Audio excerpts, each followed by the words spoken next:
It's the Fellowship of the Geek Show, a weekly podcast about comics, the comic book industry, and other geek pop culture. Music courtesy of Manny the Martyr. And now, on with the show!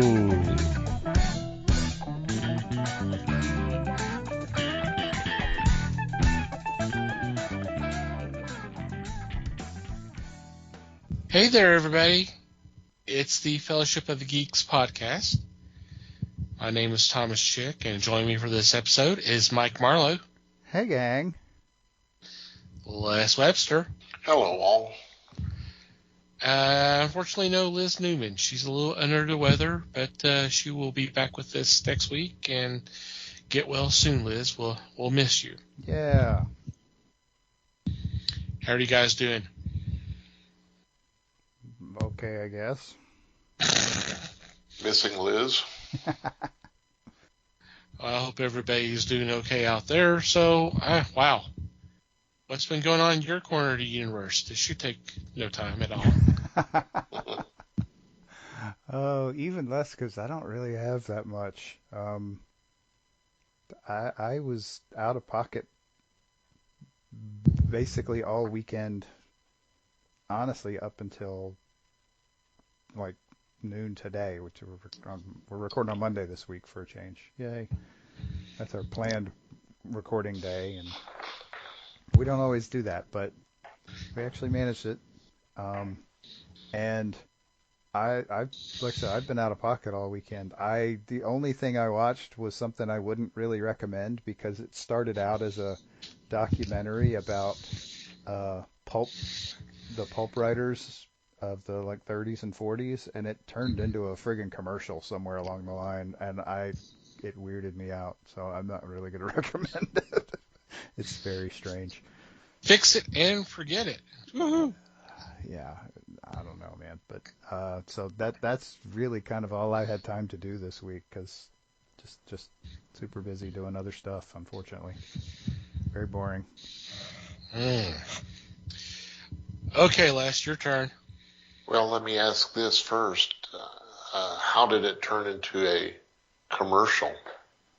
Were they trying to sell printed goods? They were. There was an anthology book that somebody was putting together, and there was a lot of, it was between that and an increasing amount of focus on one writer. That was the part that was weird. It was kind of selling two different things, and it didn't make much sense. It was really weird. Okay. It was like 50 minutes long, and the first 30 minutes of it were interesting, and then the last 20 got very odd. Especially when they did the pie fight. I wish there had been a pie fight in this thing. It would have made it a lot more interesting. You know, the way you described it, it made me think of Blazing Saddles. And I remember getting my parents to watch that film. And and when it got there, right there at the end where they were having the big battle in the town, and then the camera starts pulling away, and then you see it's a set, and then it goes off in this different direction. My mom goes, I don't understand what's going on right now. I was like, yeah, that's kind of the point. Right. That is entirely the point. It's not supposed to make sense. And if it starts to make sense, then we have a problem. Right. Please warn us. Absolutely. So Les, how about you?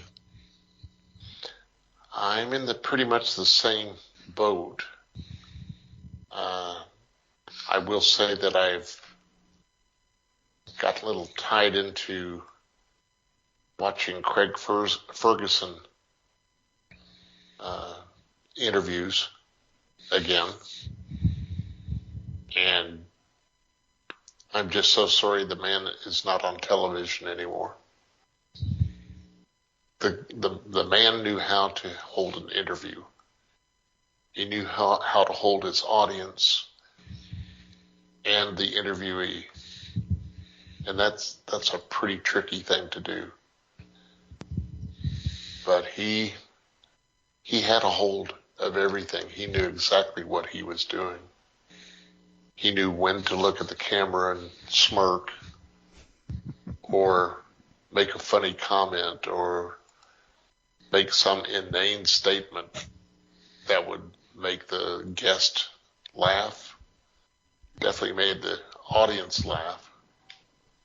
So that's been about it for me. Yep, there's a bunch of those on YouTube. Yes. Especially when he gets one person and talks to them for, I'm going to say, 4 interviews. They amass all 4 interviews there. And it's pretty funny. Nice. Cool. Kind of the same. Not a whole heck of a lot. Working on podcast stuff. I did check out a documentary. I couldn't remember if you guys have talked about it or not. I'm pretty sure Liz has not mentioned it. It's on Tubi, called The Coast of Peter Sellers. Have y'all watched it? Have y'all seen it? No. No, not me. Okay. This is it's really more about the story of Peter Medak, Medak, who's a director, who Peter Sellers basically essentially demanded that he direct a film entitled The Ghost of the Noonday Sun. This was back in 1973, and at this point in Medak's career, he had only directed 3 films, but his 3rd film was The Ruling Class with Peter O'Toole. Okay. So there was a lot of people all of a sudden noticing him, and I don't want to say he was the flavor of the month, but people started noticing him. And Peter Sellers went to him and says, I want you to do this film. We've got the funding for it. We don't have a script. So we'll make it happen. And in the process, Sellers essentially tries every way possible to sabotage this film. Because at that time, he was coming off some failures. And just before shooting, Liza Minnelli broke up with him. So he was not in a good place. And even when he is, and they kind of talk about this in the documentary, he was the type that you can go to him and say, hey, I got this idea to do this. And he hears the idea and goes, oh, that's great. I'm in. I want to do this. This sounds like fun. Then 2 days later, he's, no, never mind. I'm out. So here they are with a bunch of money from Columbia, no script, and it's a pirate film. Within the first week, Sellers fires the producers. He fires the producers. Have you ever heard of anything like that happening? And these were his partners. I don't know. I've heard stuff about Peter Sellers. Yeah, and they do a pretty good job of talking about, he can be very demanding, and then there's this, that, and the other. I mean, it wasn't portrayed as a slam on Sellers, but they were being honest. But this was a nightmare for director Medak. So much so that it's haunted him until he did this documentary, and this is like back from 2018. So I mean, for 40 something years, this has been over him. Now he had a successful directing career after this. Now, it was about 5 years before he directed another movie, but he did several other films and he did a lot of television. He actually directed Zorro the Gay Blade, which I enjoy that film. I didn't realize this was the same guy, but it's the story of him recounting all the stuff's going on, and some of the other producers and some studios people. They had Peter Sellers' former assistant. They had his daughter there for a little bit, just talking about all the stuff that was going on. And it was just, he would show up late. Things got so bad that they stopped talking to each other. He tried to rally up the crew, demanding that he should quit, that the director should quit the film, which he's like, I can't do this. Even if this movie sucks, I'm going to get blamed for it whether I film it or not. So I need to be here. I might as well try to have some control over it, right? Well, plus the fact that he had a second kid on the way, so he needed the money. Ouch. So he went through a lot of headaches and heartaches and all this.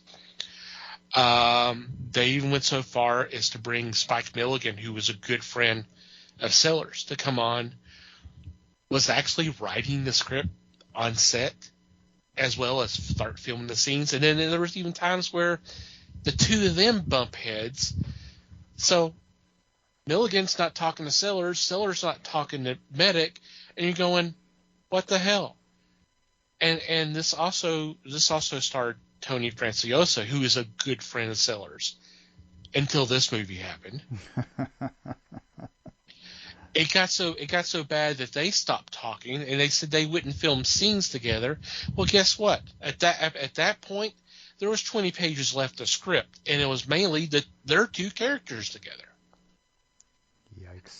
It got so chaotic that, and they show scenes from the film that they had a sword duel, but you have Tony Franciosa on deck, and he's bending over, and you have this hand coming out from the hold opening with a sword, and they're dueling. That's as close as you're getting Peter Sellers dueling Franciosa on the sequence. Wow. Is Tony fighting a hand. That's how crazy things got. Did this movie get released? Eventually. That's the other sad thing, is they eventually filmed it, and I'm going to go back because there's a crazy story before we get there, but they finished the film. Medic delivers it to Columbia. Columbia looks at it and says, okay, we didn't get this scene. We didn't get this scene. We didn't get this scene. This is an incomplete film, and shelved it. It was eventually released in 1985. Damn. That's messed up. But, basically they finished filming the film, and they go their separate ways, and they never talk to each other until several years later. Medic's directing a film, and in the next studio, they're filming a Pink Panther film.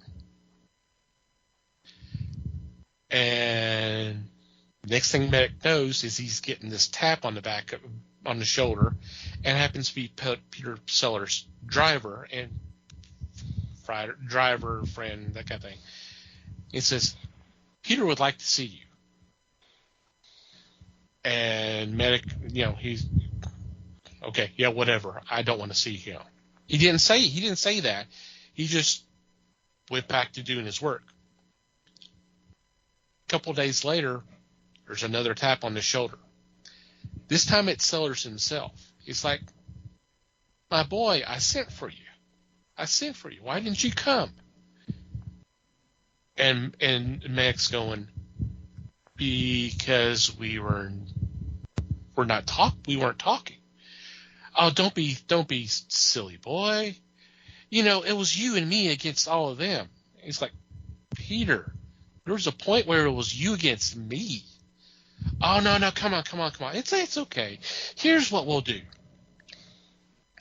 We'll buy the film back. We'll make some changes. We'll do some narrations. We'll fix the film. It's going to be great. Let's do it. And Medic doesn't say anything. And sometime later, one morning, Medic picks up the newspaper and sees that Sellers has passed. And so this has been hanging over him all this time. So this was kind of a way to get this off his chest, and it was catharsis to him.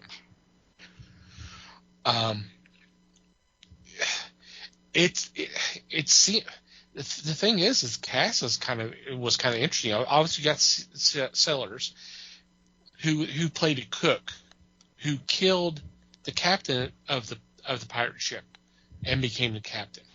Well, guess who played the captain for the 2 or 3 minutes he was actually on screen? Peter O'Toole.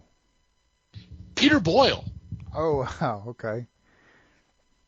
And then you got Tony Franciosa and then Spike Milligan and all that. So I'm not sure, from what I've seen of the film, I'm not sure I want to see it, but it's kind of like I'm kind of curious, knowing the backstory, just to see how crazy things were. Mm. But I want to go back to this one story that you said you've heard stories of Sellers. Mm. Here's one that, I laughed out loud, but I was going, what the actual fuck? Okay. They got to one point during filming where they needed to switch from daytime shooting to nighttime. So they literally took like a weekend off so they can reset the schedule. Okay? Mm-hmm. Sellers comes to Peter Medic, says, my boy, I need a favor. Okay.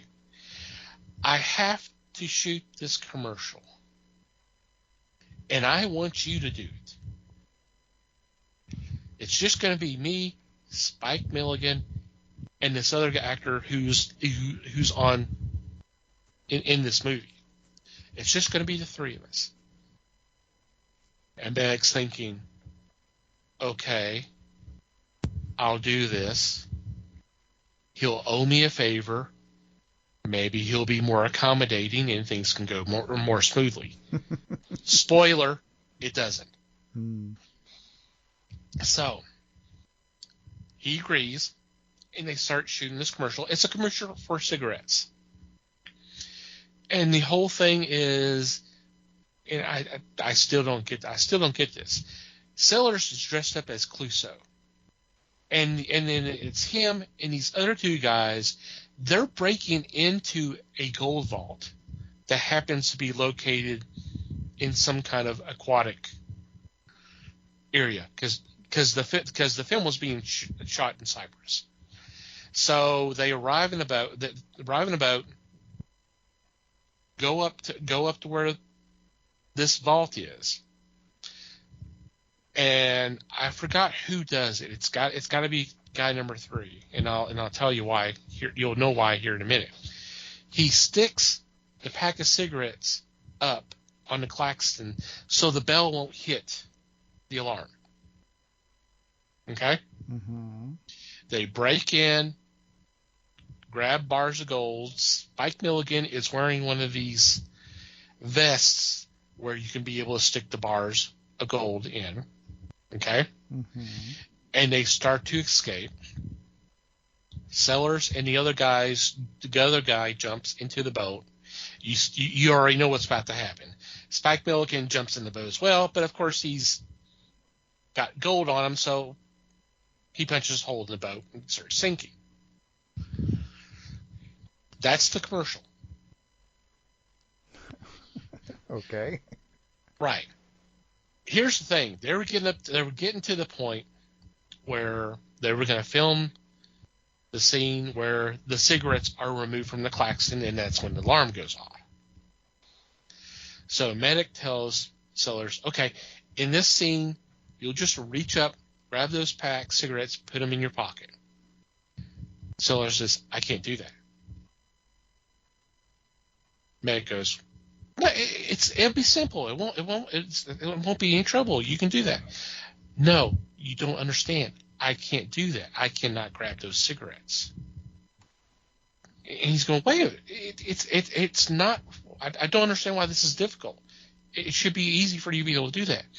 You don't understand. I'm the president of the anti-smoking group. So I can't grab those cigarettes. I can't be seen holding cigarettes. What? Yes, I'm the president of it was either anti-smoking league or union, whatever it was. Peter Sellers is the president. But he's filming a commercial for cigarettes. He says, okay, whatever, that's fine. We'll have Spike grab the pack of cigarettes. No, that's not going to work either. Why is that? Because he's the vice president of the anti-smoking. Okay, guy number 3 grabs it. Okay, we're good. Let's go. Wow.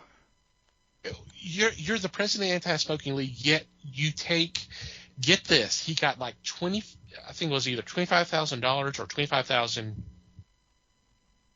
pounds or whatever. Yeah. And a car to do this commercial. But he's the president of the anti-smoking league or whatever it was. Yeah. We really thought that one through. Oh, man. So you can see why I was laughing and going, what the actual fuck? While I'm hearing this story.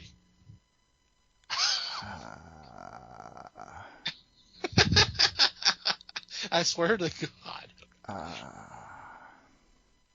Yeah. Sure, why not? Money's money, right? Yeah, I guess. But I mean, it's a very interesting documentary. It's kind of sad because I mean it does reveal a lot about Sellers. And and they talk a little bit about him toward the end, and his former assistant said one of his worst fears is that he was going to die alone, and he died alone. Right. Yeah. Yeah. He was what a part of what I've heard about him is that he was not good at making friends. No. So, yeah. Well, I mean, and if he did, then something will happen where he basically blows it up, as evidenced by the issue with Tony Franciosa, because they said that Tony didn't talk to him ever again. Right.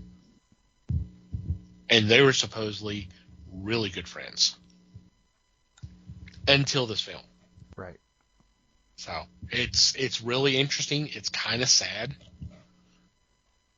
to know, because Sellers was funny. He was a funny guy. But just yeah. Anyway, He's a comedy genius. He was. Right. But Which is weird for someone to be so socially awkward. Yeah. And a comedy genius at the same time. But I do, just for curiosity's sake, I would say see it, because it is a really interesting film. It just any possible thing that could go wrong with this film did, because it went over budget, it went over time, because they had issues with weather. It was almost on a daily basis that they had to hire a boat to bring the pirate ship back to mainland because there was problems with the boat. and he actually talked to the guys who towed him in. One of them was there. They talked to him. So I mean, it was just, oh my God. Yikes. But it was really, it's a really kind of interesting story. Cool. Yep. So, before we get into this week's discussion, this week's fun stuff, do you want to mention that we do have a Discord that you're more than welcome to come join us. Sign up for Discord is free. The app is free. It's on all the app stores. We do have an invite on our homepage, www.thefellowshipofthegeeks.net. We post news items, stuff for discussion, videos. Les posted a really good one last night, the Boogie Woogie Queen. That was fun actually to watch. I'm glad you enjoyed it. Especially the point where they started kind of crossing hands and kept on playing. It's like, okay, that took a little time to be able to do that. Yeah, that guy is good. Oh, they were both good. They Yeah. were both really good. Videos, trailers, memes. We'll have some discussions. We'll do some movie nights or some other kind of activities on the Discord. So if you like the show, want to hang out with us, one or two of us are there all the time. Come join us. Think you'll really enjoy it. Yep. We No try doubt. to have a good time anyway, you know. Yep. Okay. For this week, it was kind of a special treat. We are joined by Drew Edwards, Dan Price, and Paulo Hernandez, who are joining forces. They got a new Indiegogo campaign. It started on the 6th. It is a crossover of their characters, Halloween Man and Latex Avenger. Halloween Man was created by Drew Edwards, and Latex Avenger was created by Dan Price, and Paulo is doing the art. So we had them on to kind of discuss the project, kind of discuss how they got into doing comics, the state of comics, especially for indie creators. Did a lot of convention talk, other stuff. This was a really fun conversation, and I think you'll like it. So, with all that said, here is that interview.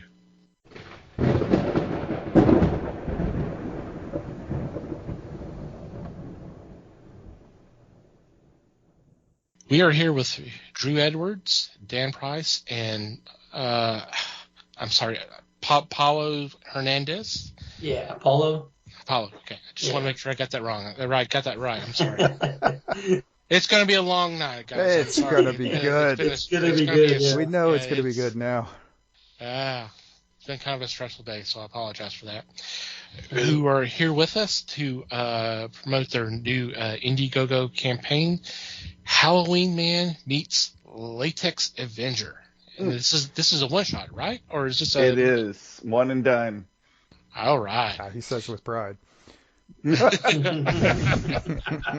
too many comics. I'm a big believer. In all seriousness, I'm a big believer in reader outreach, and I think one of the things that comics don't do enough of is having single issue stories. So I actually try to do as many of those as I possibly can, and I think this is a good example of that. I agree with you. It is a big problem with the major comics of, okay, a story arc has to be 12 issues long, or it needs to be in 3 or 4 different titles. to tell the story. I'm like, no, it really doesn't. Well, and You it's know, just like movies. Not everything has to be a franchise. right? Not everything has to have 7 stories tied together. Just tell a good story and go away. There's nothing wrong with that, you know? Hmm. Nothing at all. I remember several years back when Paul Dini jumped on Detective, and he made a big deal about, well, these are going to be done in one stories, and that made there was a little bit of a, oh my god, this actually can work, you know. So, Right. It really hasn't been that long, people. Since yeah, they were all like that, you know? yeah. So thank you for coming on with us, and why don't we go ahead and tell us a little bit. For those who are not even familiar with the characters, let's hear a little bit about Halloween Man and Latex Avenger. Okay, so Halloween Man, my elevator pitch for that is that it's the weird adventures of a zombie superhero and his sexy mad scientist girlfriend. It's a independent comic I have been doing for 22 years. It started out as a web comic. It's been through a lot of different incarnations. Currently, it is being published by Comixology. And we're doing this wonderful crossover with Dan, and I guess I'm going to kick that over to him so he can tell you a little bit about the Latex Avenger. Woo! Thank you, Drew. No, Latex Avenger was my very first indie comic that I did, starting back in 2007. Did several issues of it. It is the story of he's Latex Avenger. He's got a sidekick spermicidal foam lad, and together they repel crime 99.9% of the time. He is the superhero and God's gift to the city of Gedontopolis. And you deal with crazy characters, insane situations. Basically, it's like Family Guy on steroids turned up to 11. So, I did this for several issues and then went on to some other titles. And so now he's back for the first time in the pages of a comic book in about 10 years. So really thankful for Drew for letting me come on with him and do this book. Awesome. So where did the idea for the crossover come from? Basically, I nagged Dan into it. So as of a few years ago, it probably won't surprise anybody who really knows the comic book industry, but I still had a day job as of about 5 years ago, and I ran into Dan while I was working, and I was out in the wild, and I don't know, it's just like a spur of the moment sort of inspirational thing. I saw Dan, and in the back of my mind, I was just like, I should do a crossover with Latex Avenger. So I ran over to him and I grabbed him and like I shook him and I was like, we should do a crossover with Latex Avenger. And he was like, oh, okay. And I started to write it, and it was like most things with Halloween Man. It's a monster of the week type story. In this case, it's a ghost story. It's called Coffee House on Haunted Hill. But it's also very much like an old school crossover. It's not this big epic thing. It's basically the Latex Avenger characters kind of invade a typical issue of Halloween Man, and the way we wrote it, I wrote the script and then I sent it over to Dan, and he rewrote all of his own characters' dialogue to make sure everything was in the voice that they should be. And what a voice it is, let me tell you. So, Drew was a dream working on this because, and then Paulo too, because, these guys did all the heavy lifting. I really just got to hang out and just be window dressing on this one. But seriously, it was one of the funnest projects I've gotten to work on because, it's two great friends, and Paulo and Drew. I've known these guys for 10 years at this point.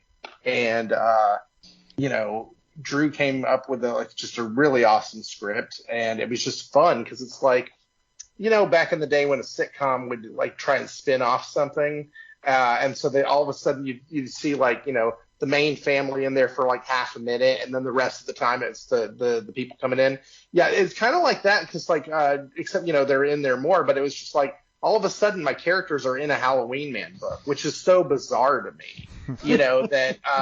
That I mean, because I've looked up to Drew's books for years, and he's a pro, and my goofball characters are coming in with their just absolute toxic masculinity and their just ridiculous situations. I mean, because you got to understand, they come from a town where you've got characters like Kosher the Pig and Sexy Nurse America and Shazizzle the Pimpin' Wizard and just all these crazy characters, Manibus the Kaiju Pot Monster.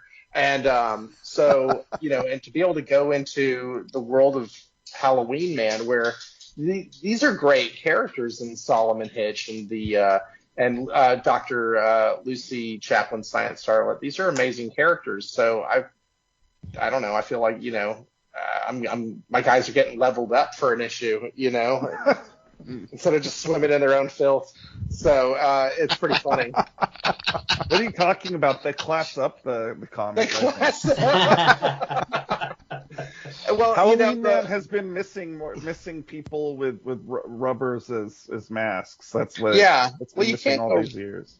You can't go wrong with a superhero who's got a prophylactic condom for a mask. I mean, but when you said Halloween Man is a monster of the week, I was laughing. The reason I laughed was like, oh God, Latex Avenger's the monster this week.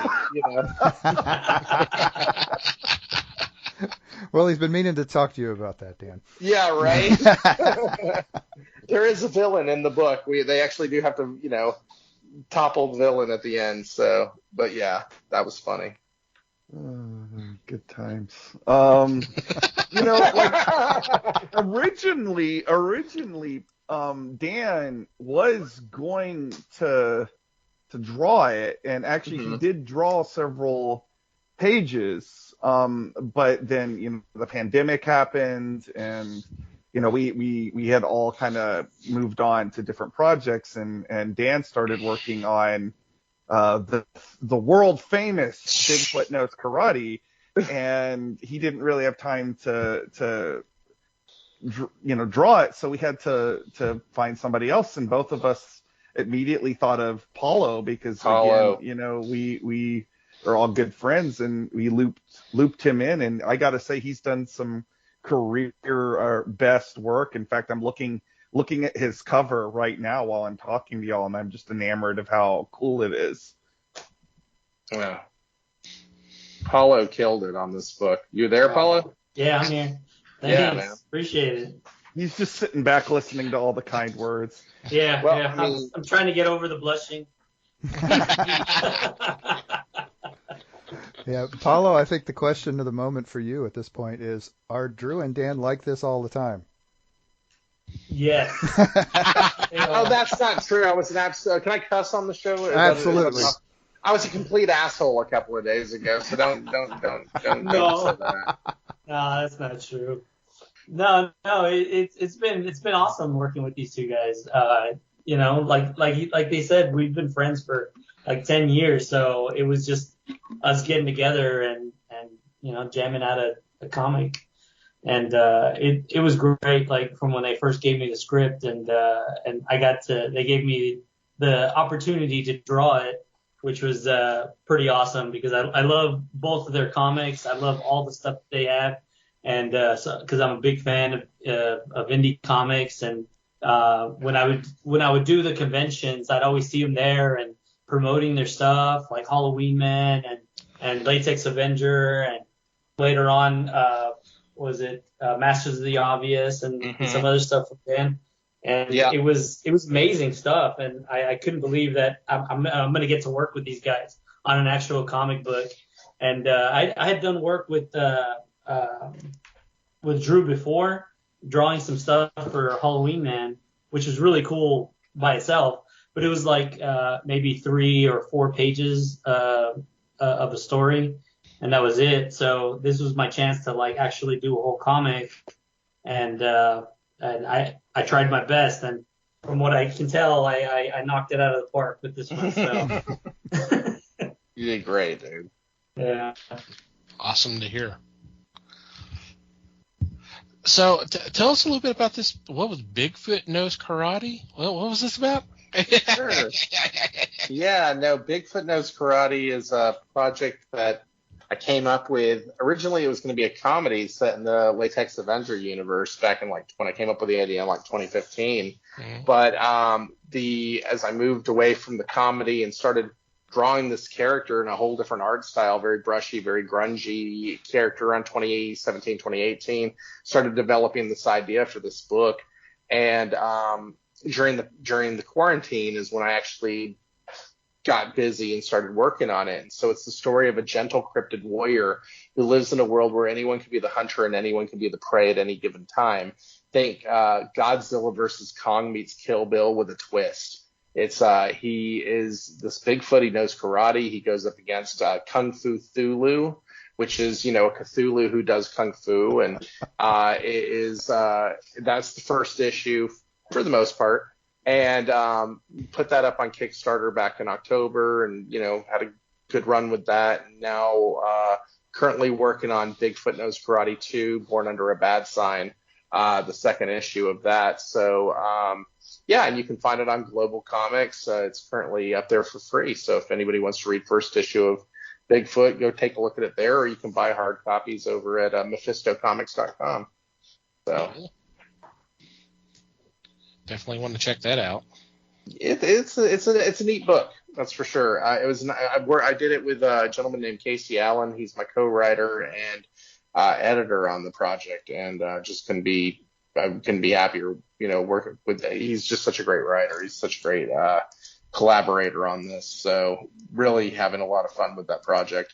And I attribute Drew, really for. As one of the people who really got me back into doing this, because back in 2018, myself and Paulo and a few other gentlemen and lady, we did a book called Halloween Man: The Bat City Special.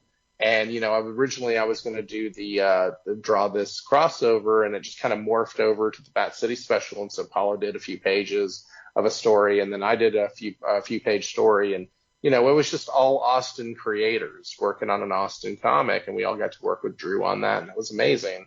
And that kind of got me drawing again and getting back into it because, with the help of, that and, just talking with Drew over the years, you should do something again and that sort of thing. And then Instagram was a lot of fun, kind of helped me find my feet, figure out, what drawing style to take it in and all. It's just been such a neat experience. Well, it's definitely been interesting seeing your drawing style evolve, because the Latex Avenger artwork style is a lot more, it's sort of veering into Batman the Animated Series territory. It's very clean and angular, whereas Bigfoot Knows Karate has more of that Frank Miller Dark Knight Returns influence to it. It's very Absolutely. Beefy. Very beefy. There's a lot of beef. It is. I mean, Miller's a huge influence on me, but we're not here to talk about Bigfoot stuff, man. Paulo killed it on the artwork. I mean, he brought the cartooniness when it needed it, and the comedy when he needed it, and boy, did he do that ever. I mean, I couldn't believe some of the facial reactions that he was able to capture in this comic. So. Thank you. That's one of the things I really like about indie comics is just the originality.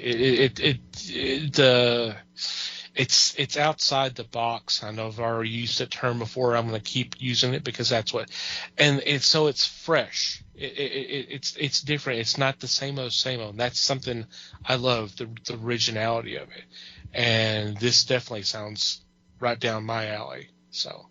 The thing about indie comics is, look, and I'm not knocking the big two or anything like that, but how many different ways can you read an 80-year-old character?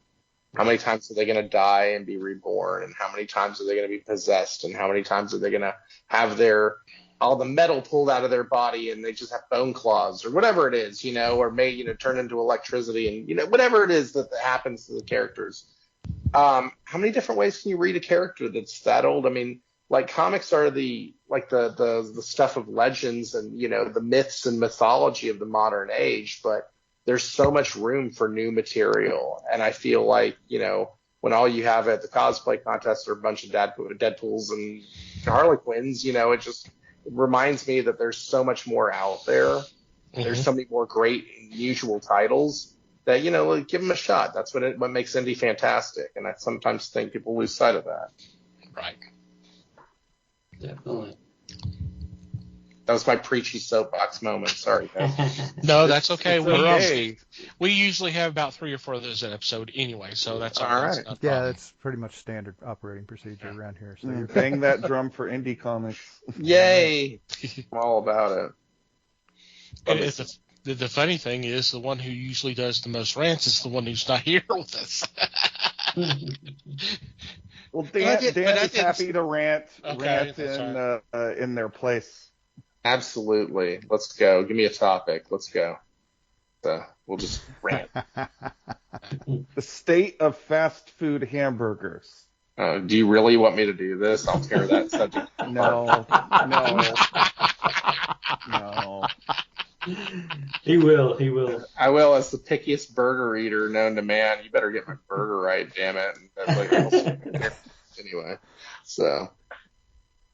That's actually how I'm going to credit you in the book. It's going to be Dan Picky Eater Price. No, I got bad restaurant karma, man. Okay, look, for years I couldn't live in a place with good air conditioning. One day that changed, and now nobody can get my order right in a restaurant. I don't know what I did wrong. I must have pissed off somebody in a former life, but this is my lot in life. So. everybody has their niche,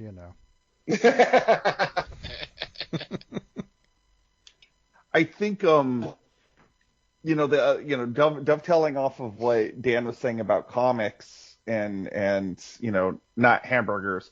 I think one of the things about a project like this, when you have 2 indie comics coming together, I think that's also like it's the possibility of learning about not one but 2 sections of the indie comics world, because I really do feel like this issue is kind of a good introduction to the basics of either character, while still telling an entertaining story. It's gonna be funny even if you don't know anything about the characters.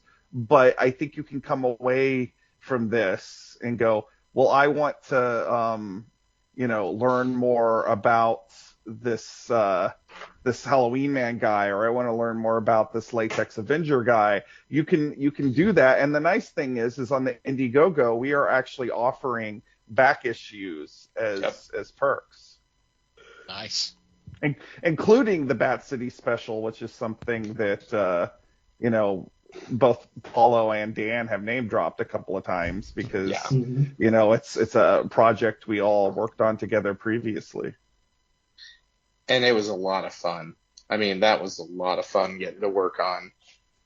For me, it was refining an art style, or figuring out an art style that, and Drew gave us such, freedom on the stories. What are you interested in drawing type thing, and just gave me something horrific that I'd never gotten to draw anything that horror based before, and so that was a blast. I'm still very indebted to you for that story, Drew. Well, thank you. I also really liked Paulo's story about a evil alien pinup robot lady from outer space. That was really fun. I really had fun designing that character, because Drew just kind of told me that we don't have a character design yet. It's just an idea. You go for it. And I was like, what?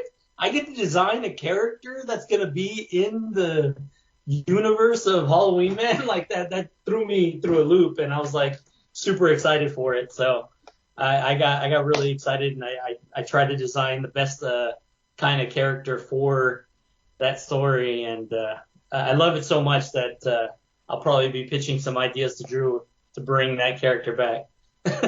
Cool. I got to design the bad guy for my story too, but we killed him. So anyway, Yeah, Halloween Man ate him like yeah, he it was does. awesome. It was great. That does sort of limit your possibility for a comeback. Oh doesn't no, it? it was fun. It was perfect for what it needed to be. So Hey, that monster could have children, and the children should look like their father, or yeah, and they can come back for revenge, that sort of thing. There you yeah, go. son of that monster. Son of that monster. Son There you of, go. oh man, yeah, that's a Instead trope. of son of Dracula or son of Flubber, son of that Son of random Flubber. sewer monster from Right. that one issue of Halloween Man. I think we should just name him Flubber. Flubber. Get immediate catch. Disney's lawyers might sue me. Yeah, I was gonna say, Yeah. how's the copyright on that one? Jeez. Yeah, All right. let's not do that. Although I've been speaking of things that rip off names, there's actually in Italy there is a Halloween Man cologne for some reason. And shortly before we started this campaign, they released a new version called Halloween Man Hero. And believe it or not, it's the exact, like the box is the exact same colors as Latex Avengers costume. So I'm starting to believe that this like cologne is just they're just trolling me. Yeah. Were you aware before this that you had an evil twin in Italy? I mean, I've known for about 7 years now, but I've talked to some lawyers, multiple different lawyers at different times, and unfortunately, because it's in another country and because it's a cologne and not another character, my options seem limited. So we're kind of in this weird Cold War situation where we just kind of have to tolerate each other, because I'm 95% certain that the Cologne people probably would be happier if my comic book just went away. But unfortunately for them, the comic book has existed much, much longer than their cologne. I just always wonder what it's like. Why would you call a cologne like that? Like, what is it? What does it smell like? Candy corn? False Eve? rotting pumpkins or Rotting something. flesh? Right, It smells like the Halloween candy when you have it all in the bag and it's been in the same bag for a few days. So the bottle caps are commingling with the Starburst. They're commingling with the M&Ms or whatever, and everything has that one Halloween candy smell to it. Even if you take the Reese's peanut butter cup out, it still smells like a super bubble gum or something like that. That's the flavor. That's the There's odor. Who the wants new- to smell like that? Apparently Italian people. Apparently Italian people, yeah. But,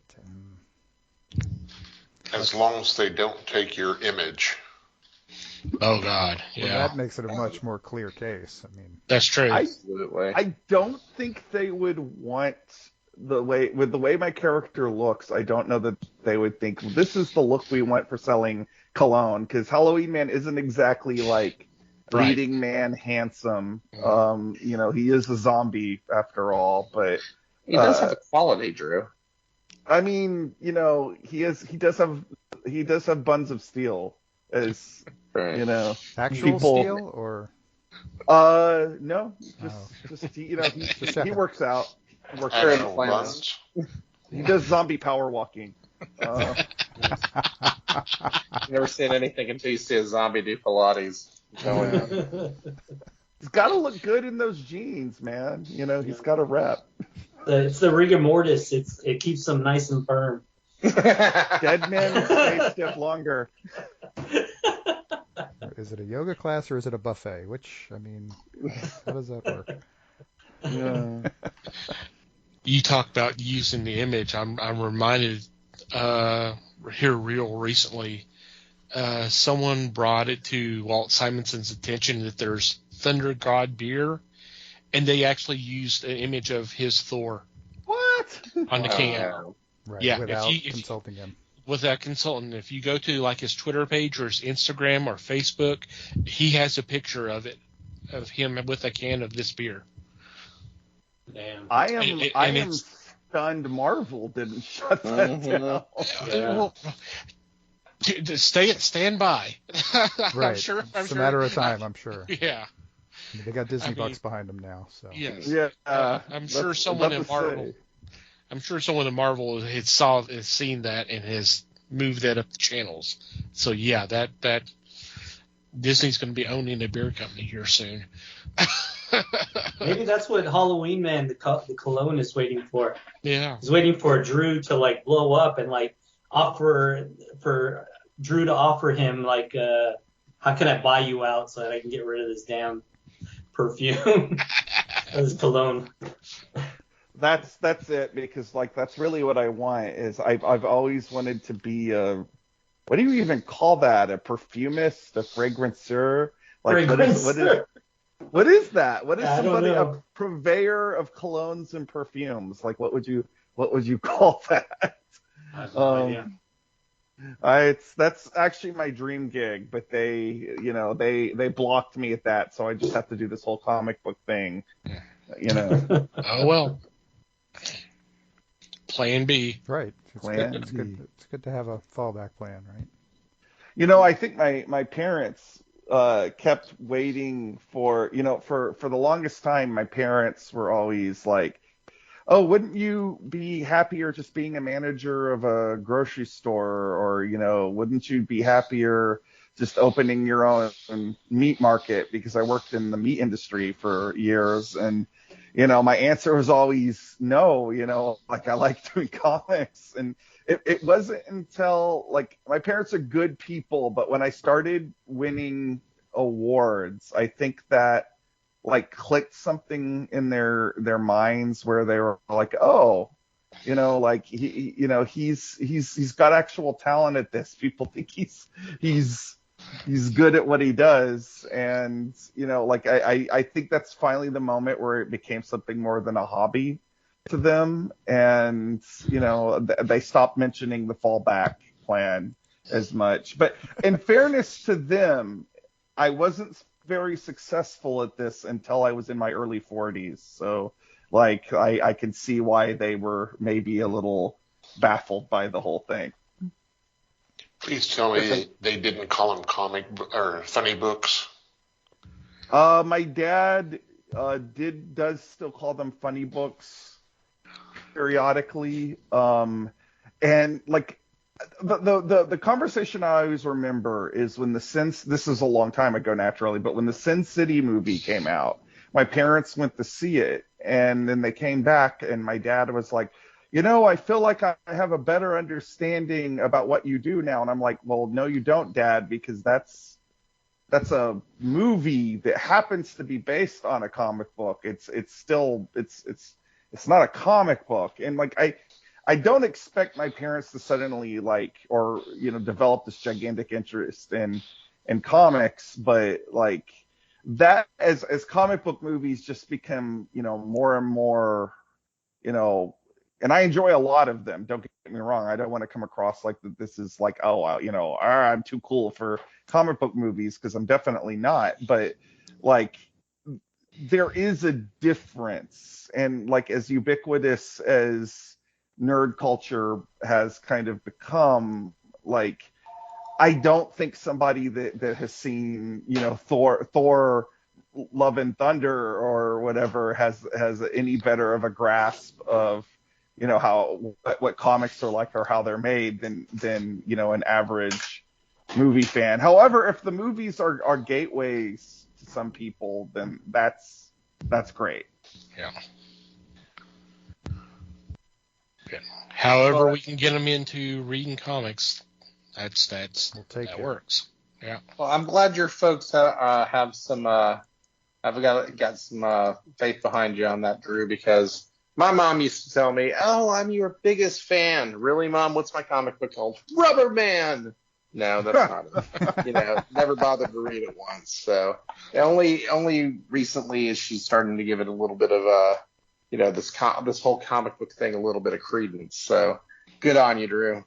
I've been sending my parents the interviews we've been doing for this this project, and every time afterwards, I think, you know, I'm sending them something where my character meets up with a guy with a condom on his head, and Right. you know, at first I was like, should I be doing this? And then I finally was like, yes, I should.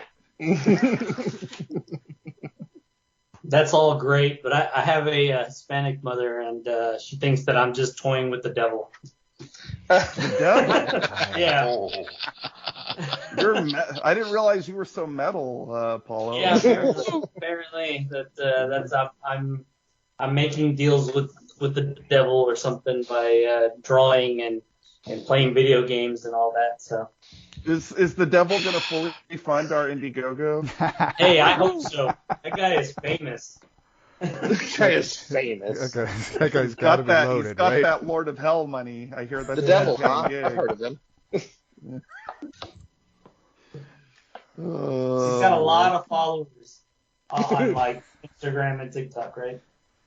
He's He very does. big on MySpace. Real big on MySpace. That's right. Yeah. He knows Tom. He does know Tom. Hey, Tom's my buddy, dude. You know, it's only just Tom's my pal. Yeah. The only thing that's missing is D&D. Well, I've definitely spent a lot of hours playing that. I don't know about Dan and Paulo, but I'm more of a tabletop gamer. I almost never play video games. I'm definitely more of a tabletop gamer. In fact, like I would love to do a Halloween Man, you know, World of Halloween Man role playing game at some point. I think that would be a hoot. That would be cool. I don't play games. I do the Wordle every day. That's about as much gaming as I do. Dan is a very serious artiste. I know about all that. I just, I just, man, time's limited in the day. You know, I mean, I have my day job and then, wife, kids, dog, cat, whatever. There's just a lot going on. You got the, Bigfoot Knows Karate happening and, this book happening. And so there's just a lot to juggle. So I don't really get to watch a lot of TV, although right now I'm watching The Offer, and that's fantastic. And I'm also watching The Bear. So I'm really trying, like my wife, afterwards, we get done with this tonight, my wife said we have to watch, a couple of episodes of something tonight. So, so I'm trying to watch, do some of that, but I don't get a lot of TV time or, gaming time for sure. So. Also, yeah, so I'm single and I just live alone, so I have all the time in the world to play all the games. No. Man. So you guys were talking. We were actually right before we started recording. We were talking about cons.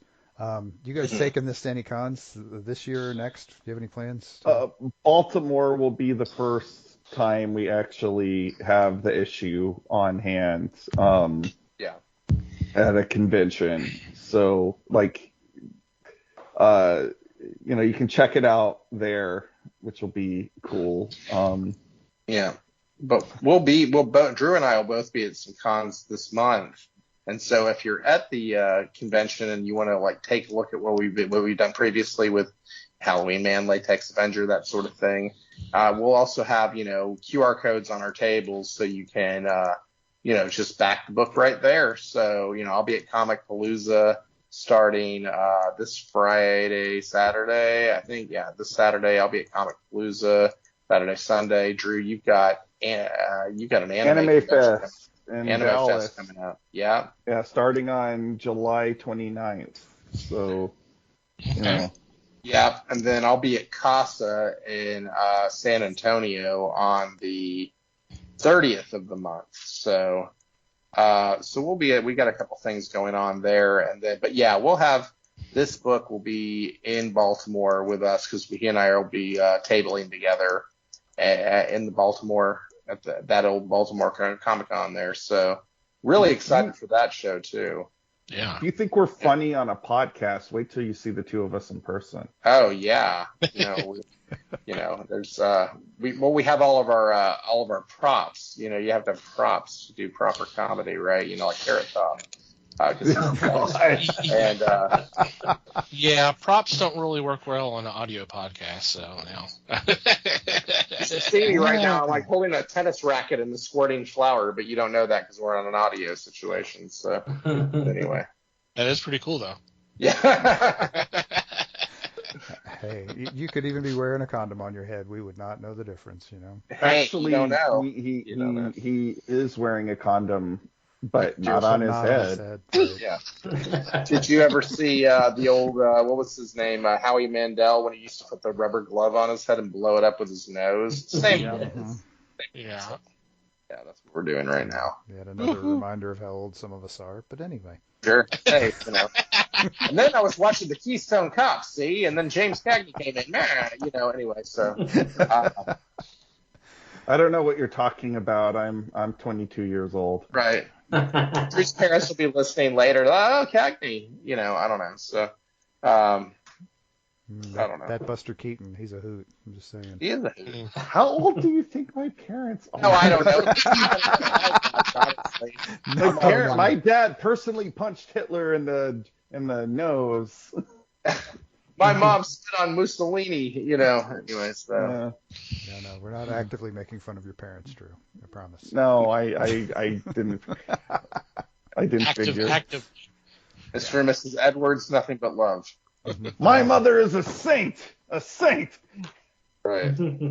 Absolutely. No argument at all. Just wait. There'll come that time that they'll be going, one of us, one of us. Hey, that's a great movie too. Yes. Yeah.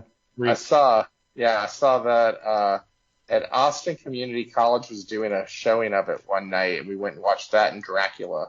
And it was the first time I saw Freaks. It was such a lousy copy, but it was great nonetheless.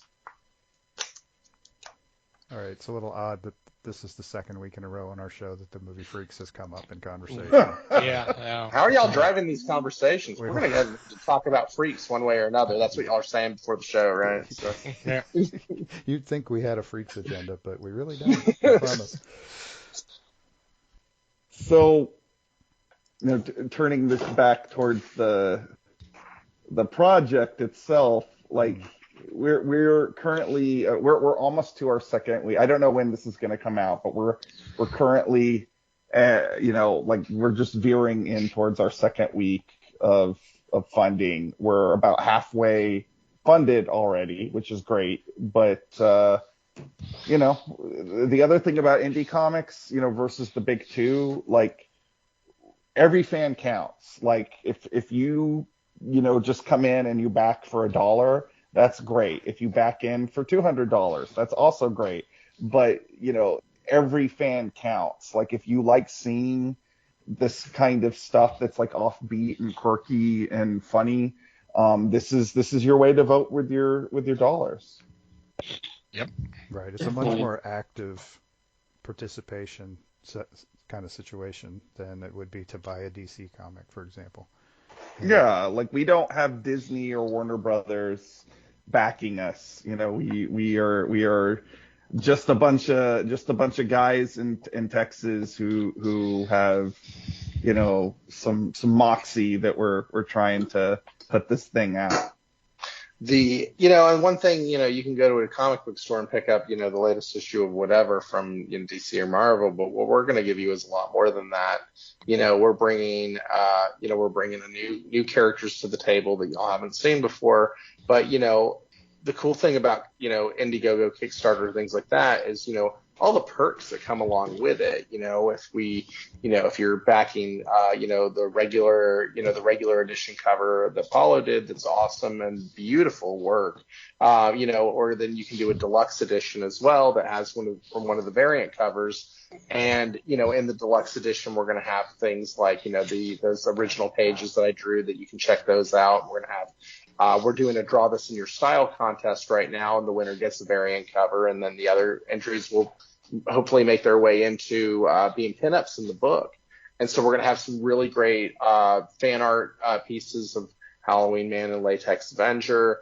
And then, just a few other extras, and as well as, we're going to be doing a director's commentary that we're going to be able to talk about the comic, and, you'll hit a QR code in the back of the book, and then it'll take you to a video that, we'll have, all of us discussing the comic at length.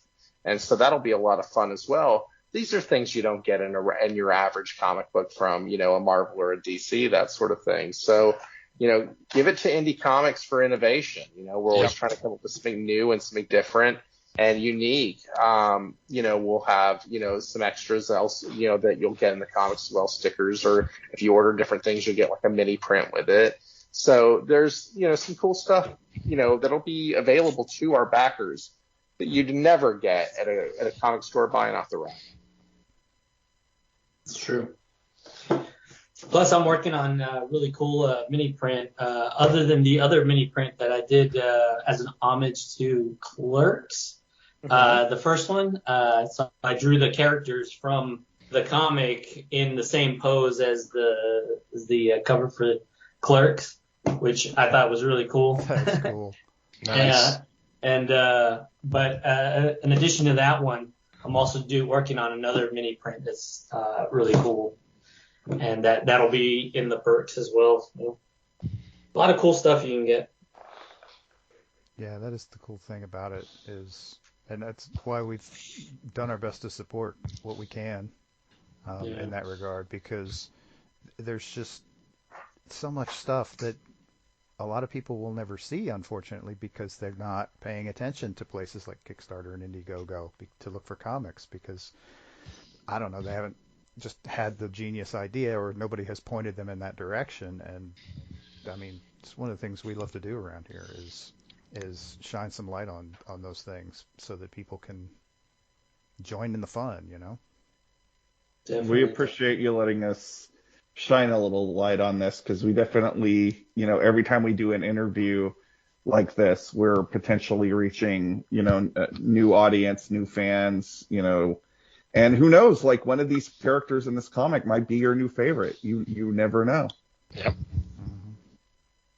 Also, I just wanted to add that one of the perks, or actually two of the perks, is you can get a commission from me where I can draw whatever you want, basically. And one is a black and white commission, and the other one is a fully color commission. So Wow. if we're looking to get some art from independent comic artists, there you go. That's sweet.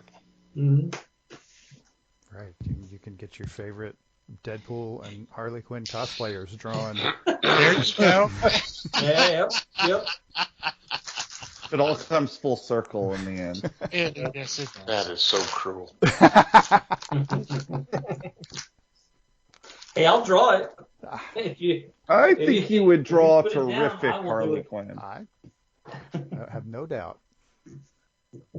It never hurts to ask, Mm-hmm. True. I kind of found out the hard way a few years back. The late great George Perez was in town, and Les probably remembers this. We were lucky enough to see him pretty early on a Sunday, the final day of the con, and I got a sketch. He's like, "Who do you want me to do?" And I'm just like, okay, do Nightwing. Okay, and he does it, and of course it's awesome as always. Right. And then we started to turn off and leave, and I don't know, somehow it came up that he would have done something else. I said, you know what? Then I would have asked for him to do Captain Marvel. And he goes, Marvel? I'm like, okay, did I say the wrong word? Like, I'm sorry. I'll take my Nightwing and run. It's fine. Thank you. I appreciate it.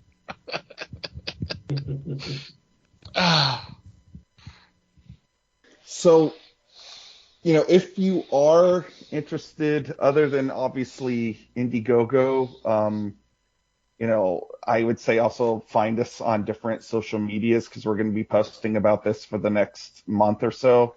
I'm on Twitter at HalloweenManCom, and I'm on Instagram at Drew_Halloween.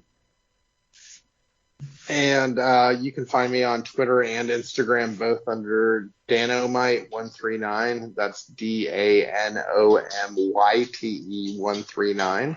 Or if you're looking for other information, you can always go to Danomite139.com or to BigfootKnowsKarate.com.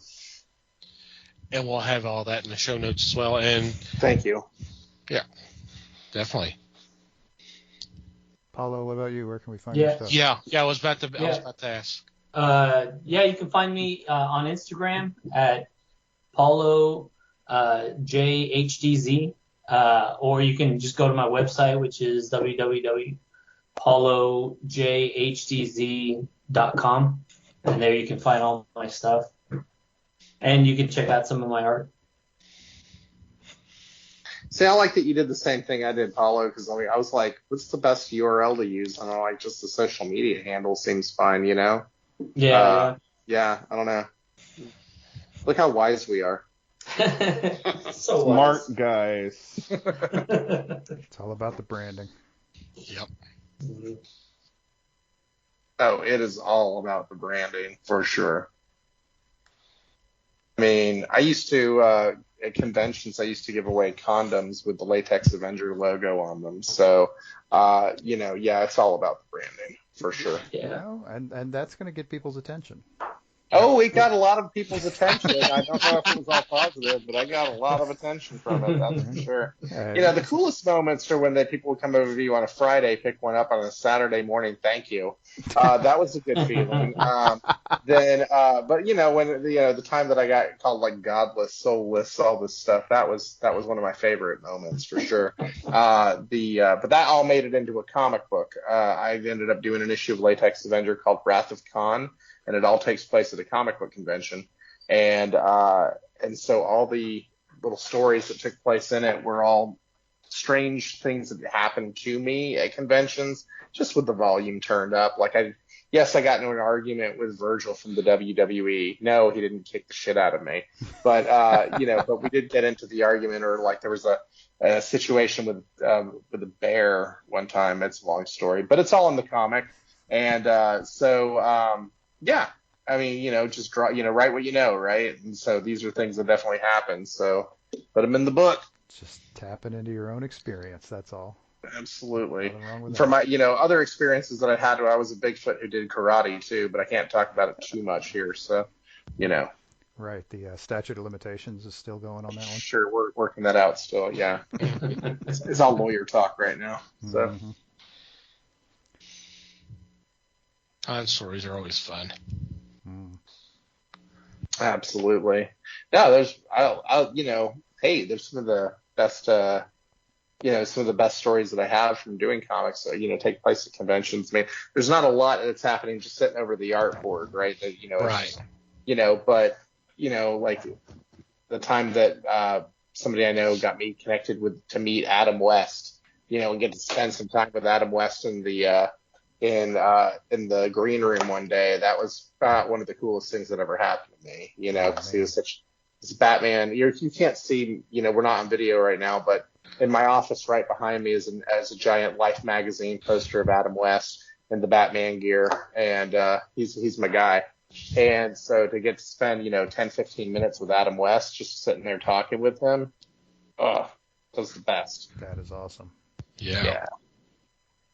I was promoting a book at the time called Masters of the Obvious, and it was like characters like Dr. Biclops, he's got two eyes, and the Visible Woman, you can't miss her, and that kind of thing. LeBron the Snapping Turtle, don't make him snap, you wouldn't like him when he snaps. And they flew around in a giant battle toaster called the USS Screensaver. And so, and he says to me, he goes, "Is it absurd?" And I said, "Yeah, Mr. West, it is." And he goes, "I love it already." Anyway, so that was your Adam West impression is terrific. And Yeah, unfortunately, it is good. I feel like all of my convention stories, I don't really want to repeat that are on record, because especially the ones from in my 20s when I had a temper. One of my first conventions I went to, I got to meet, Janet and Terry from Three's Company. And that was like, I watched Three's Company as a kid, like all the time. So I got a photo of me and the two ladies from Three's Company. And that was like, that was awesome as far as I was concerned. That was pretty hard. Was teenage or prepubescent Dan very happy in that moment? I was a happy guy, man. I mean, seriously, these were, the roommates there in flesh, so to speak. I mean, that was fun.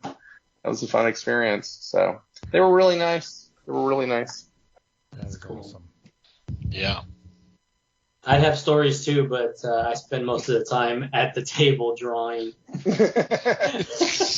He's dedicated to the craft, unlike babies concert walking around. Hey, look, it's the ladies from Three's Company. Let's get a photo.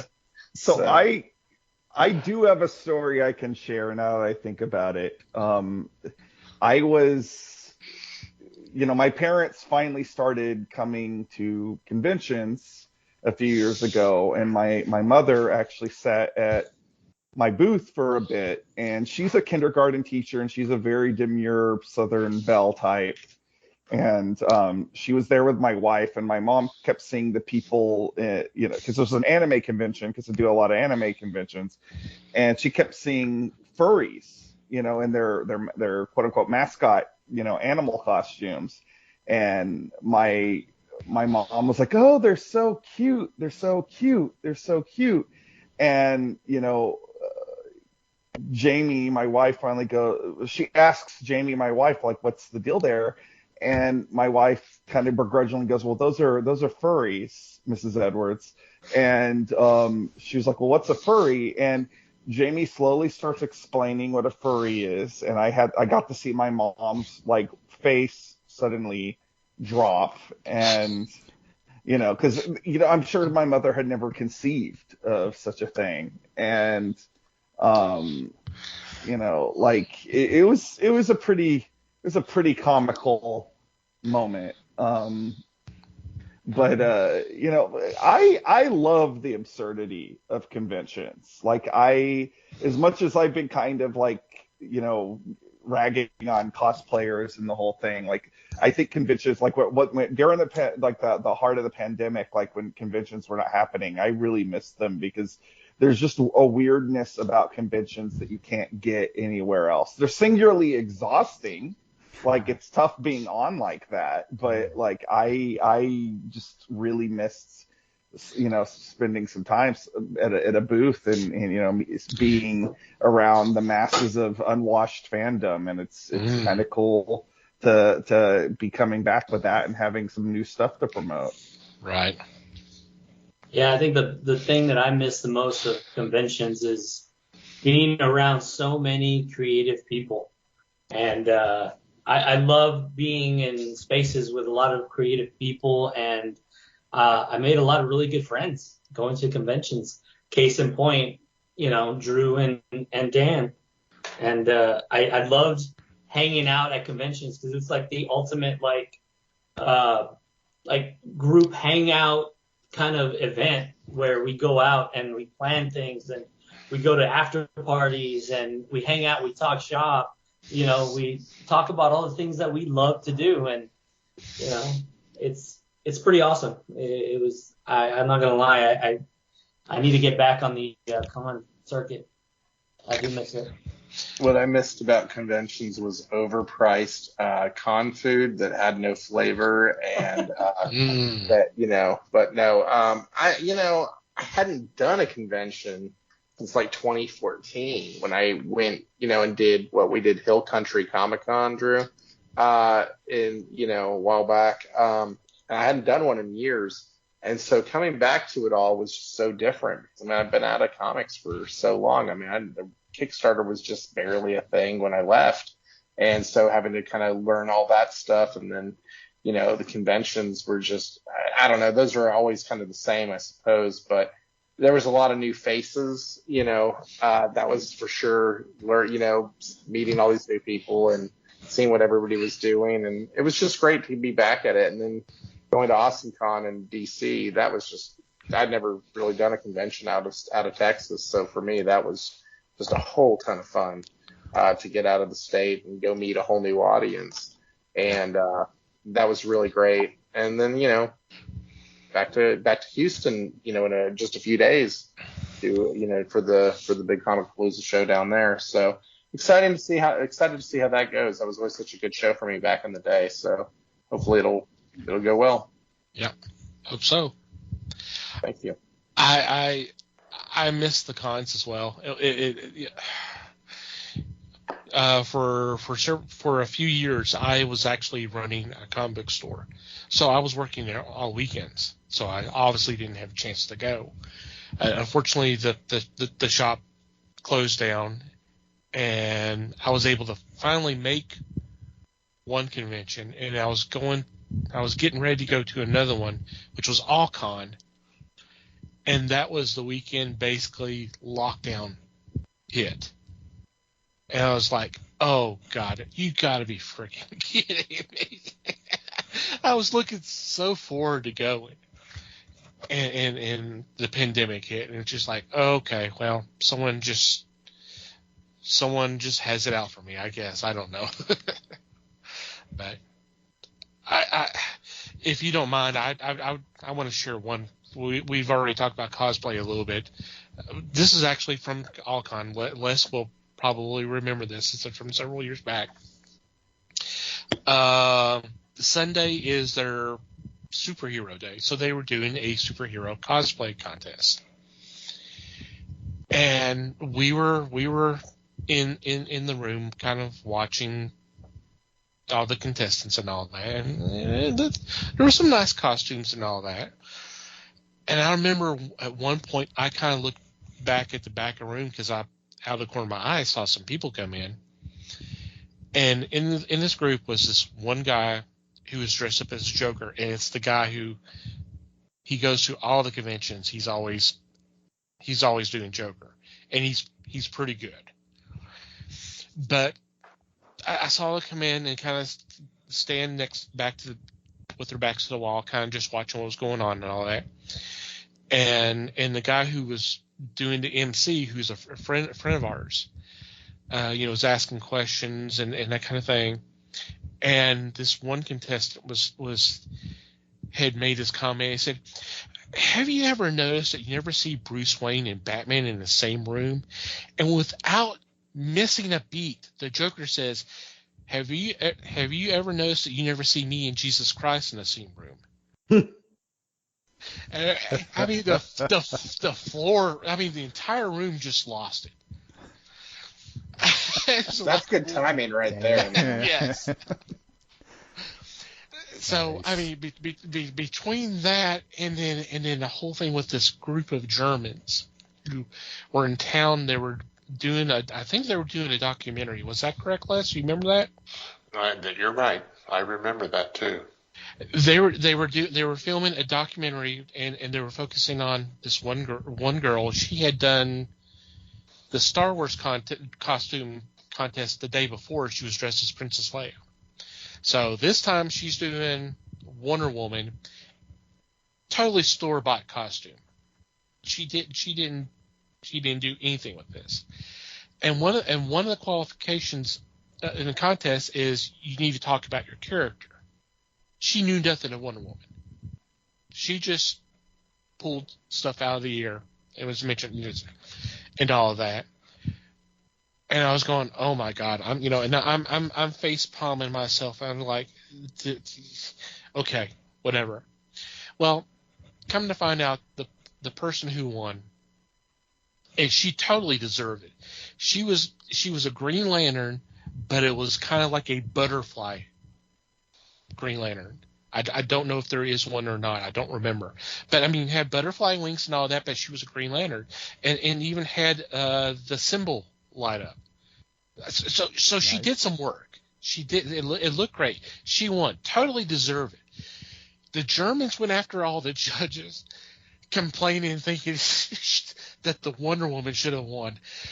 And one of our friends, we actually hid one of our friends. He hid behind us while they were trying to look for him. It was so funny. It was like, okay, y'all are taking this a little too seriously. Dang. I remember going to a convention one time, and these two guys would show up at like every Texas convention for a long time as dressed as Jay and Silent Bob. And they looked the part. I mean, they really looked the part. And they came outside, and you got to understand, the Silent Bob never said a word. I mean, never said a word.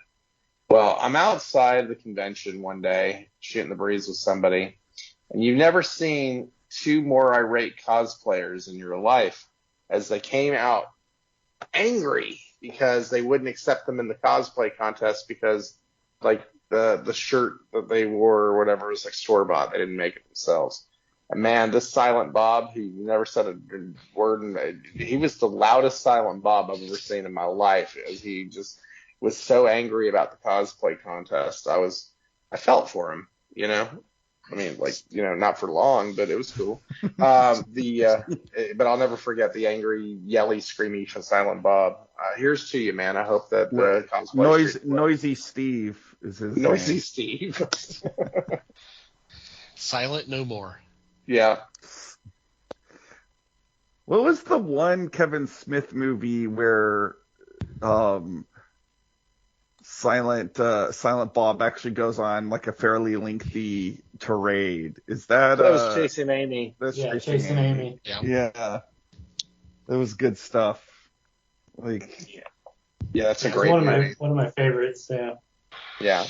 Clerks 2 and Chasing Amy. Those are my top three of those of the View Askew movies. unpopular opinion, I think my favorite is still Mallrats. It's a fun movie. Mallrats is good. Yeah. There's Yep. a Yeah. I mean, they're the original Clerks, of course. Like, that's seminal. That's an important movie, but Mallrats just makes me laugh. I think we have a trailer Also for like Clerks Dogs. 3 now. Yeah. Yeah. I haven't seen It the trailer actually yet. dropped. It dropped on the day that we started the campaign on the 6th. Mhm.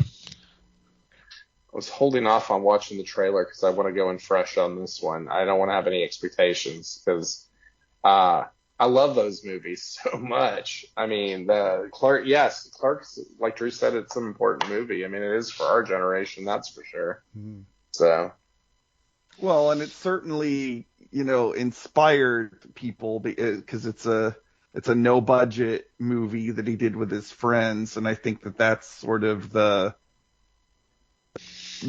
crux of the independent spirit, and that's not just inspiring to filmmakers, but also comic book creators, musicians, whatever, like the fact that somebody could go out there and do something like that and then make it their career is just inspiring. Right, it's the dream. I remember my brother, he really idolized Robert Rodriguez for that same thing. He went out and made a $6,000 movie, and he made his career with that.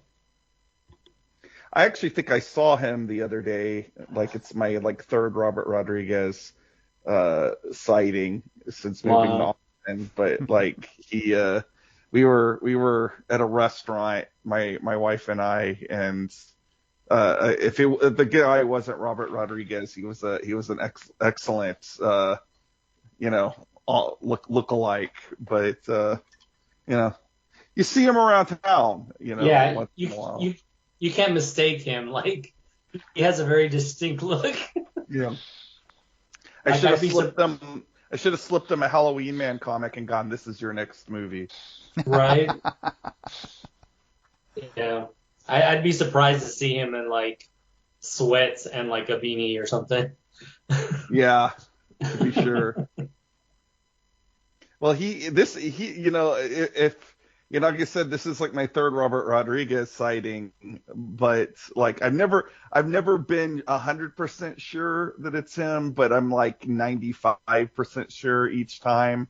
But it's not 100%, so I don't have the gumption to go I don't want to go up to a guy that, I'm not 100% sure and like ask him for an autograph or something, because that'd just be embarrassing. He'd be like, oh, I'm just some rando. I'm not Robert Rodriguez. Leave me alone. I don't know. That's my nightmare. If you do that and he says, hey, I'm not Robert Rodriguez, you could then turn around and say, well, dude, you should be cosplaying him at this con that I'm going to.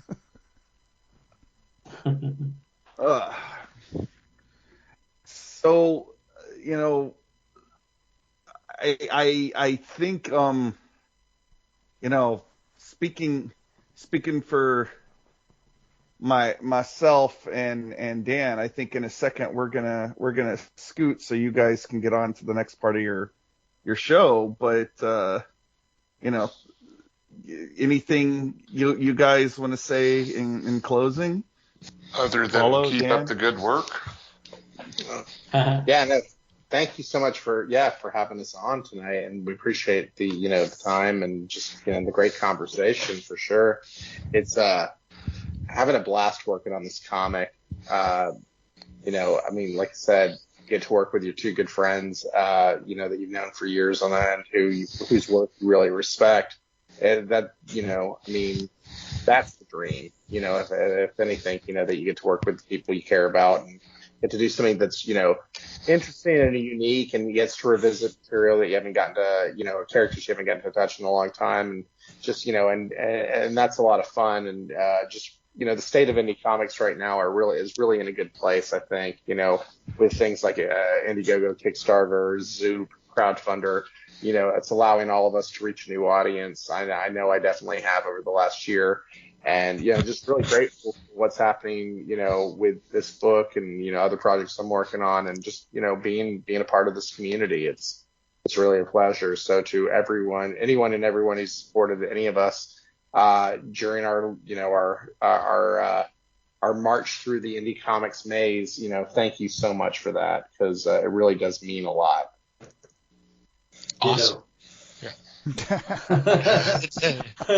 Ditto? Oh, echo. Ditto? Yeah. I don't think I'm going to be able to say it better than that. I think you've summarized how I feel about working on this project. It's just been a lot of fun. Mm-hmm. All right. So on that note, Drew, Dan, Paulo, best of luck on the Indiegogo. We will link it in our show notes. And thanks a whole lot for coming and talking to us tonight. Yep. Thank you for having thank us. You. Yeah, thank you. Les, Thomas, Mike, thank you very much. It's been a lot of fun. Awesome. And on that note, we'll take a quick break and be back.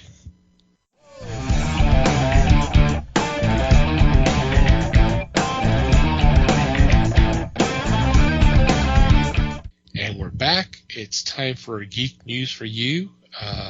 This segment is where we pick a couple of news items and bring it to the table for a discussion. And for this week, it is Les and myself. And Les, would you like to go first? Thank you, sir. I'm bringing forward a new comic, a new series of comics from the Ripaverse. You can find this at ripaverse.com. They are on a campaign currently for a number one issue of a comic called ISOM, ISOM. The campaign goal was $100,000. They are currently at $870,000. Dang. And they have 74 days to go on this campaign. This is like a Kickstarter, and they have the items for your donations, different levels, and it's amazing what they have accomplished so far, because it's only been on for a week or so. But a couple things. One is an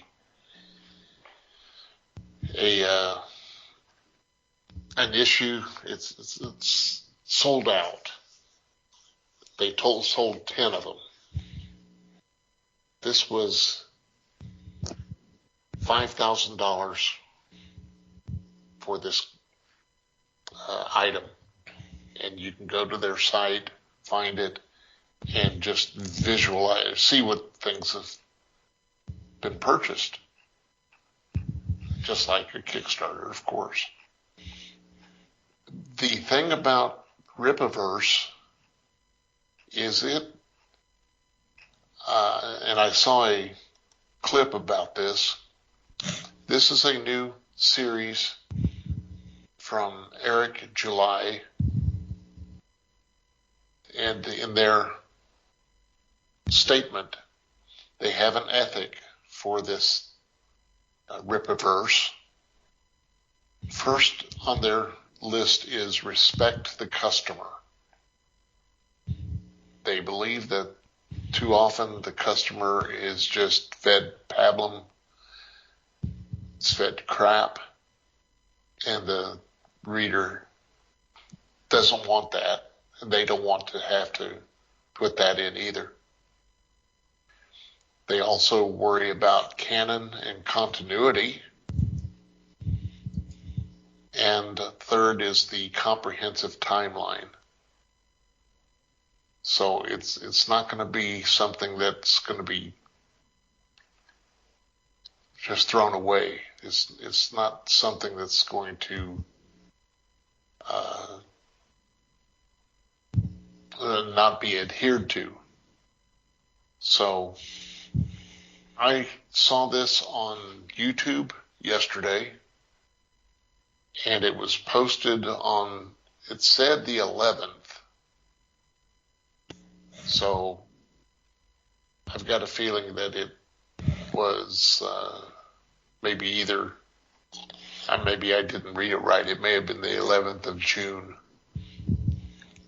because we're taping on the 11th of July.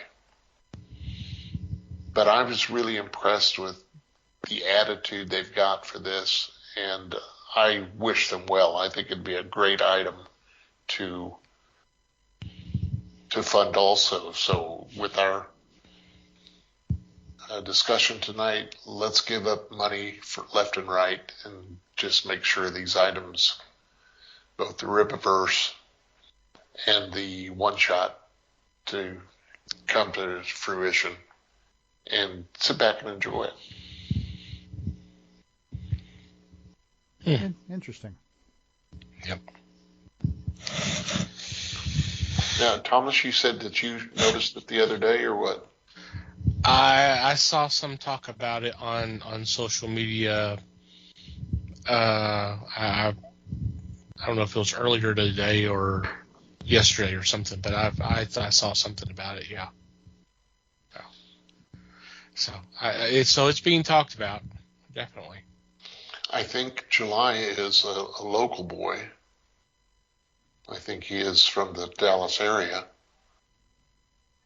The character Isom is shown to be a rancher in Texas.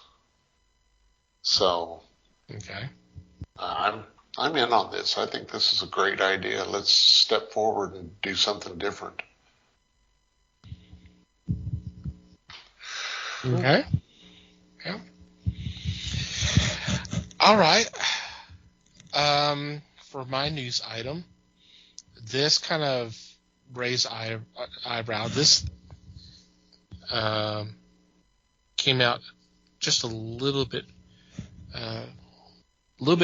few days ago.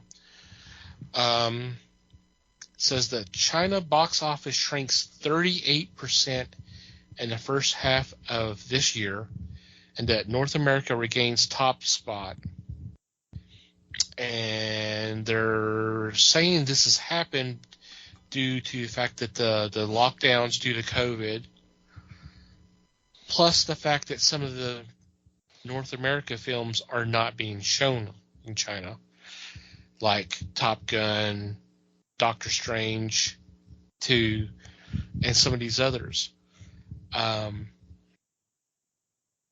This is kind of I mean, this, like I said, this I raised an eyebrow on this because we've been hearing for I don't know how long that China was. I mean, everybody focused on China. Okay, is the film going to do well over there? If it does well over there, then we're in great shape. Not so much here in North America or Europe or anywhere else. We need to make sure, if it does well in China. So I knew there had been some issues with like Doctor Strange. I didn't remember it being in China. It seemed to me it was more of the Middle East. There were some issues regarding the America Chavez character. But according to this, it says the first half of 2022 has delivered a very different picture. Ticket sales in China totaled only 2.6 billion over the past 6 months, down 38% from the same time period in 2021. Any speculation as to why? Well, like I said, the political nature of some of the films, like Top Gun, you can kind of understand that one for sure. And then the fact that a lot of China is on lockdown due to resurgence of COVID. Ah, okay. So, that makes sense. So between the two of them, that's kind of why this is happening. I mean, they talk about Top Gun as of I'm not sure when this was updated. Has not been updated in several days. So as of the 5th of July, Maverick had $571 million in domestic.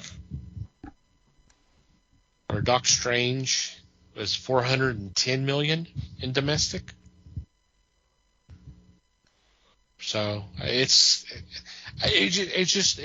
kind of caught my attention because it seems like Hollywood was always talking about doing well over there.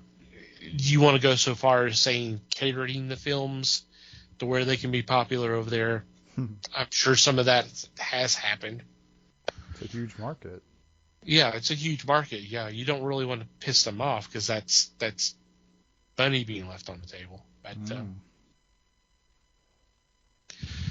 But I thought it was kind of an interesting little article, and of course, as always, I'll post all of this on the website under our Geek News tab. So if you'd like to read more about this or Les's story or some of the stories we've done in previous episodes, they're all there. Yep. And there'll be a link in the show notes as well. Yep. I do have a question then. Okay. We don't have any numbers for Thor Across the Ocean yet, right? I mean, I think can it's try to still see if too I can. new. Didn't it just release like Thursday or Friday or something? Yeah, and I'm not sure if it's available over there yet, but I can look. It's no problem, but if they were relying on the Chinese to make a movie go, I'm really afraid as to what they'll say about the numbers for Thor. Well, I know it had a really good weekend. Let me see if I can pull up Box Office Pro real quick. Okay, it did 302 million in global debut. Global. So 143 domestic, 159 overseas, and it doesn't exactly say what it means by overseas, but it doesn't narrow it down any. Yeah. Not yet, anyway. Not a terrible open. Says both figures represent the third best openings for any Hollywood film of the pandemic era. In both cases, the only two titles ranking ahead of it are guess which two. God, I don't know. Minions. And It's one of the Spider-Mans. Spider-Man: No Way Home, 334.2 overseas, and 587.2 million global. So you're talking about 152 something domestic. That's number one, and number two is Doctor Strange. It was 265 million overseas, 450 global. Oh, that's true. Minions probably hadn't been recorded yet either. Yeah, that's pretty recent also. I mean, I can try to get that information and we can have it for next show. Well, okay, hang on, right here. Just right underneath that, Minions: Rise of Gru did 107. Global or just domestic? It doesn't say. That had to be domestic. Because I heard it was even higher than that domestic. Because I'm sorry, I'm trying to read this on the fly. No, that's okay. Don't worry about it. I was just curious. 210 domestic, 189.8 overseas for a total of 399.8. Respectable.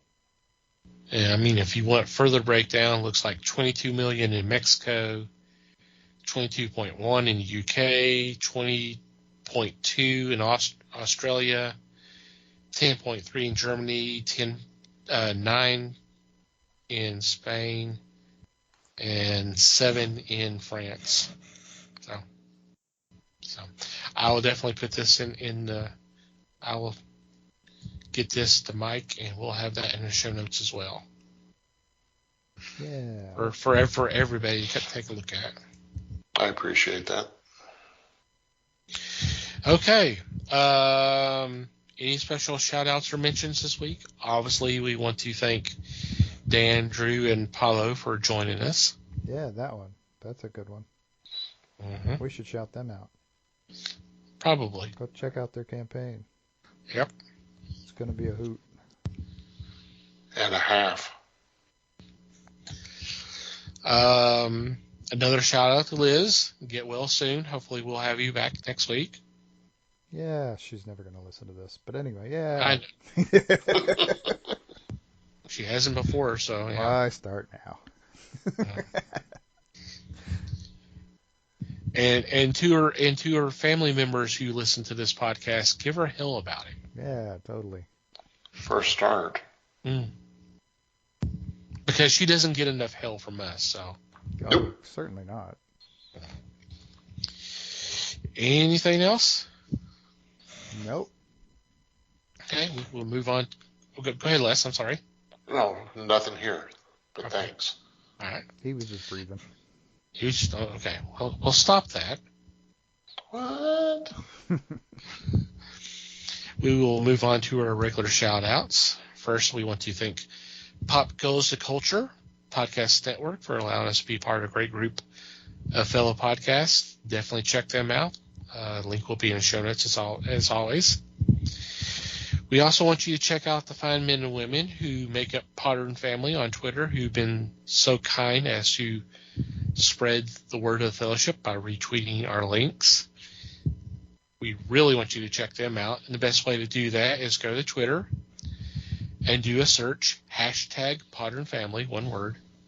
Just scroll through and whatever catches your eye, please, please, please click on that link. Download that episode, and we hope you have a great time listening to it. Thank you guys as always. Want to thank Manny the Martyr for supplying the music to our podcast. There will be a link in the show notes where you can check out their fine music. Thank you guys. And finally, you, dear listener, thank you for downloading and listening to today's episode. We value your feedback. Any questions, comments, suggestions, complaints, observations, what have you, please send them our way. The best way to do that, well, there's several ways you can do it, actually.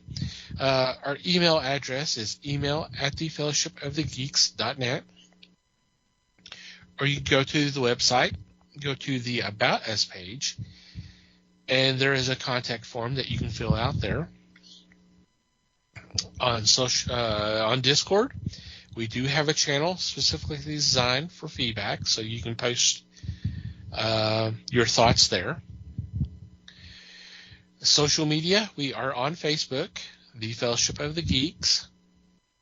On Instagram, we are at Fellowship Geeks, and that is also our Twitter name. Feel free to follow us on all three platforms. If you like to follow our personal Twitter accounts, Mike can be found at Mikey Geek. Liz can be found at LN_geek. Les may or may not be found at Fake Les Webster. And I can be found at Tom TC Geek. And from wherever you download our episodes, if you take a couple moments to rate and review the show, it would be greatly appreciated.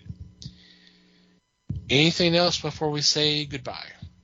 Just thanks, everybody. Appreciate you listening. Thanks for listening, everybody. We do appreciate your support as always. Until next time, geek on, my friends.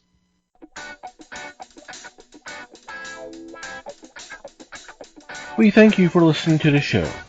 Comments, suggestions, and questions can be sent to email@thefellowshipofthegeeks.net.